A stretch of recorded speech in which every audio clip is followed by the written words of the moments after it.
I had the opportunity to see the Honor Magic V2 not that long ago. And when I saw it in person, I kept thinking to myself, I don't understand how Honor is able to make this device so thin. To top that off, how are they able to make it so powerful and give it so many good options and so many good features?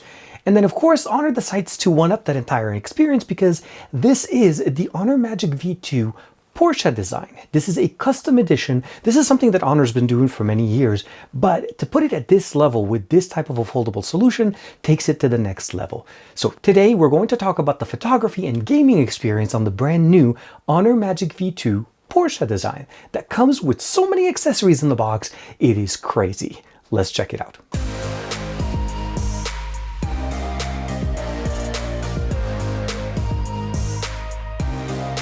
Like and subscribe and make sure you hit that bell icon so that you're always notified to whenever we have new videos on the channel. As I mentioned to you guys, this is the Porsche Design Edition. This is a special edition of the one that's already been out. The V2 is Honor's second global release version of this device. There was the V2, there's the standard V, and then there's the VS, and then this is the V2.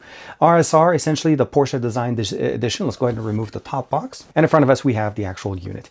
I've already unboxed it and I've been using it, so it's a little bit hard for me to unbox it again, but I do want to cover a little bit of some of the main features that we get in here. First and foremost, this actually comes with a pen. The pen is included in the package, which is crazy because this is typically an accessory that most of us have to pay somewhere around $100 just to be able to pick something like this. It also comes with a very nice case that enables us to actually carry it with us, although not a charging case, but it definitely works very nicely. And of course, you can see the name Honor there. It is a nice covered leather option. Charging the pen is very simple. It is actually on the cap. It's a USB-C. Yes, they were able to fit a USB-C connector on this all the way at the top. Of course, we have a button configuration and a tip option here to be able to use directly on the outside display as well as the inside. It goes without saying that the display itself that we're looking at is a 7.92-inch display. Let's go ahead and unlock the device. 7.92-inch display. That's going to be basically a 2344 by 2156 pixels, 120 hertz refresh rate. Now, obviously, that's married with 120 hertz refresh rate display on the outside that is slightly over 1080p. It's still 6.43-inch display. And of course, last but not least, they also include a very nice case. Now, before we get too far, I do want to show you guys that the design on the back also looks absolutely fantastic. Sorry for about the dust here. And the case itself just augments that experience. It is a leather case, really nicely, fits nicely, covers the side hinge. It does not cover the front, unfortunately, but it does provide us protection for the back. And of course, feels really good when you're holding it in the hand. Underneath that box, obviously, we get typically where the carrying case for the pen is going to be included, as well as the actual case for the actual device. Now, we typically don't see this, but this actually, because it's a custom edition device, includes two chargers. We have the EU charger, and of course, we have the UK charger that are both going to be supporting 66 watts. Let's go ahead and let them focus. 66 watt charging to be able to charge up the battery that we have in here. We have a 5000 milliampere battery, no wireless charging, but the wired charging is super fast. Again, UK and EU chargers in the box, absolutely fantastic. And of course, showcases where the Porsche design takes it to the next level. Now, the model number that we have here is the VER N49DP. We're running Magic OS 7.2. It is running on top of Android 13. Hopefully, we'll be able to get the Android 14 update at some point in the future. And of course, we are powered by the Snapdragon 8 Gen 2.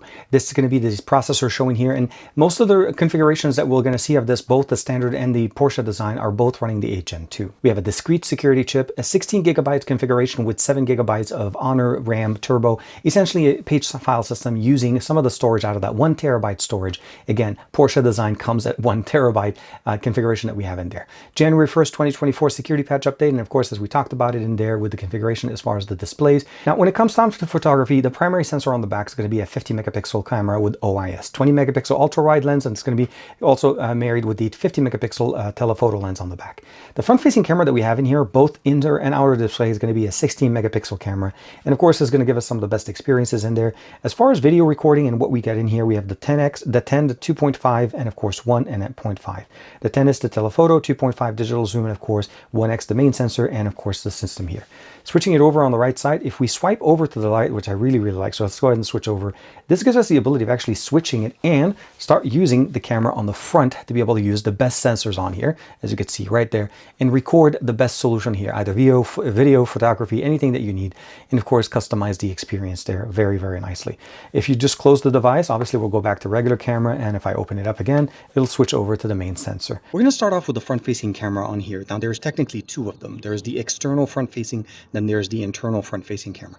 Both are 16 megapixel cameras and both are capable of shooting 4K 30 frames per second. We have 4K, but it's not at 60 frames per second. That's going to be reserved primarily to the sensor on the back.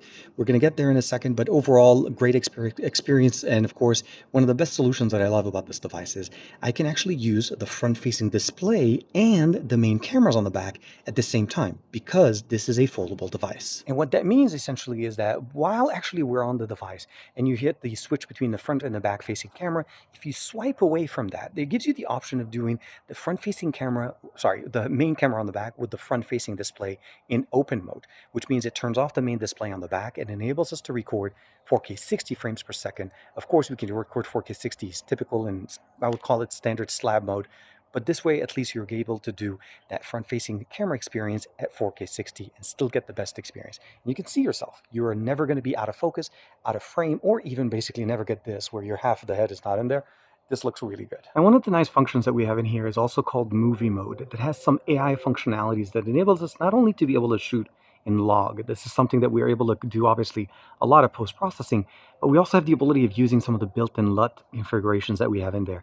And the AI will pick the one that's automatically the best one for you.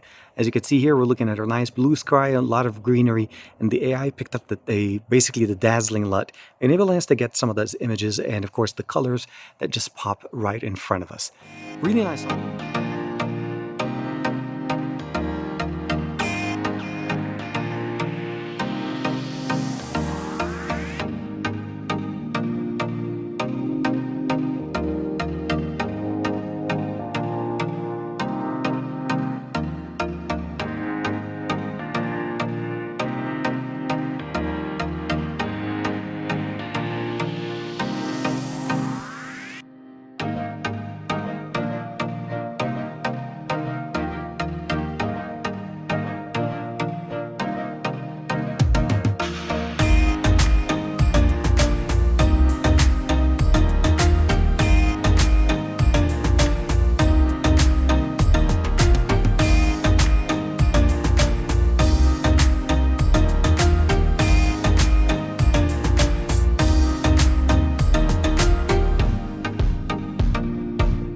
The launcher itself is pretty much a page system. So when we're opening it in a standard form, it's one page. And if I open it up to the outside, the same configuration on page 1 stays here. And then we have access to page 2, where essentially if we're on the outside display, all I have to do is swipe to this way. The biggest thing I'll probably say is this has one of the fastest transitioning between inner and outer display that I've seen on any device. An example would be right here. Let's say I go and open it up. I'm using the full size display here. Let's go and go configure it. I think I clicked the button by mistake. So here we're in tablet mode and here we're in standard the phone mode. Open it up again, we're back in it. I shot the entire video for the Pixel 8 Pro in green or the mint color that came out on this device, and I edited it using LumaFusion using my device, and it became so much of an easier process because of the fact this is intended to be used like this. This device is one of those things that just makes sense the way you want to be able to use it. And as you can see here, I was able to add not only my main timeline, I added transition, I added even additional footage in here, muted different concepts in there, changed it. You saw the transitions. Everything that I did in here was done directly on device. And of course, I used the turbo functionality to be able to actually get the best performance out of this. This is one of the biggest things about this device is that it actually has the functionalities to be able to go full speed if you want to use the turbo mode, which is basically running on all cylinders, or if you want to use basically get a better battery life and save the battery, you can definitely use it with turbo mode off. Now when we run the turbo mode that we're talking about in here, the benchmark definitely kicks up to 20 to 15 for the single core and of course 5474 for the multi-core. Now this is obviously going to translate right into the gaming experience because that's one of the biggest things that they have in here. Honor and Gameloft actually came into an agreement to be able to provide us the best experience for Asphalt 9 on a foldable device with the support for 120 frames per second gaming on our devices. So one of the biggest preferences that we have in here obviously is playing Call of Duty, we're going to play PUBG, we're going to be playing obviously Genshin Impact.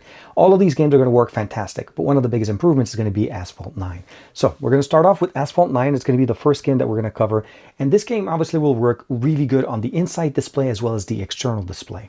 The biggest thing I'll probably say is out of the box, 120 frames per second needs to be enabled for the display, and then go into the game and turn that on. And you're going to notice that experience jump into the next level. Your gaming experience, if you're a fan of Asphalt, especially the gaming experience, you're not going to be disappointed. And what I really like about it is the ability of transitioning from external display to internal display as smooth as just basically opening or closing the device. Obviously, when we open it up, that's going to give us the best experience as we have a much bigger field of view.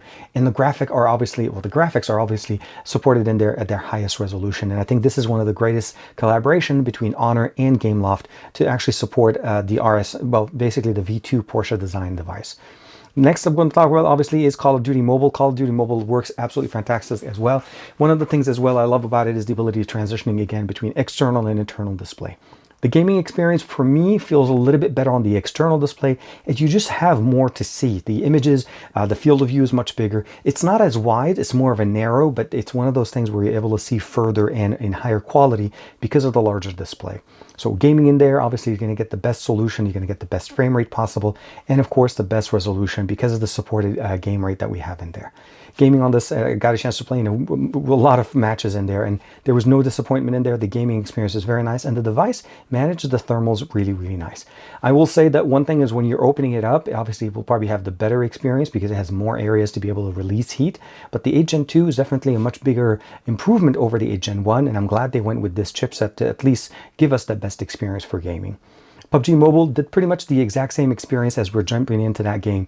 And with that, we were able to play games obviously for an extended amount of time. And as you imagine, PUBG Mobile matches are typically 30 to 45 minutes, and that lasted the entire time without any issues.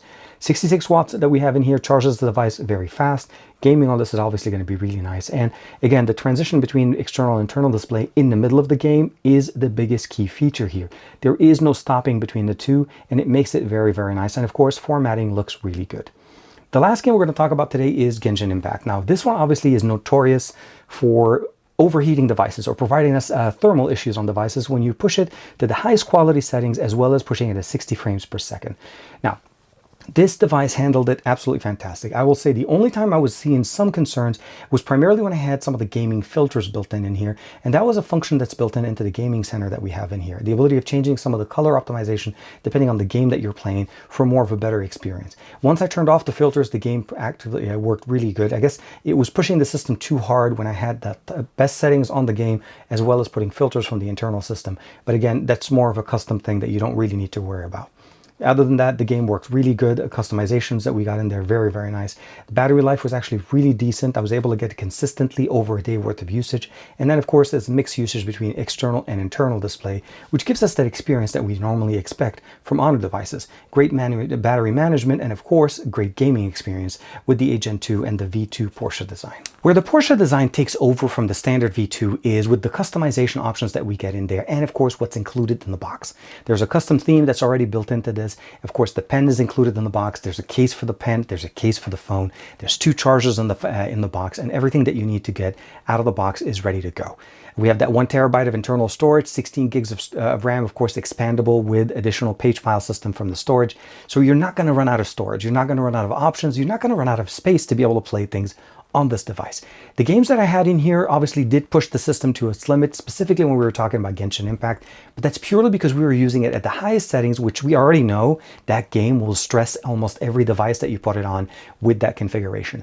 Thermals did get a little bit warm, but it didn't get too hot or uncomfortable for me to be able to play, typical to what we see with the 8 Gen 2. I think the 8 Gen 3 definitely does better on this, and we'll hopefully see whatever device comes out from Honor in the future that features that chipset and how does that handle Genshin Impact. When it came down to Gameloft and of course with Asphalt 9, it was absolutely fantastic to be able to not only get the 120 Hz refresh rate gaming experience, but the transitioning effect from the inside to the external display was absolutely great. It was easy, it was natural, it made perfect sense. If I want bigger, basically bigger landscape to be able to look at, you're able to do it. And if you want to switch over, you're able to do it as well. For me, the only thing I will probably say though is if you are recording video like the way I'm doing it, because I was capturing some of that content for you, it does shut off recording when you switch from one display to the other. So that's something to keep in mind. And of course, you know, Call of Duty Mobile played really, really well, and PUBG Mobile, no question there. Those games typically will get the best resolution, highest frame rate, and of course, the best experience on this without any issue. The 8 Gen 2 is absolutely the great, I'll say the great transition that we went over from the 8 Gen 1, and of course with TSMC and the functional options that we have in there. Thermals are great, battery's great, gaming is great, and the cameras on this are actually, from some of the other experiences that we've had from a foldable experience, is great. And again, you get the pen inside and outside display support, and you get those configurations. Everything is in the box. So let me know what you guys think of the brand new Honor Magic V2 Porsche design. Now this is, like, I've always loved that name, but I've never had an opportunity to try it out. And today we finally have it here. And of course, it looks great. I'll see you in the next video.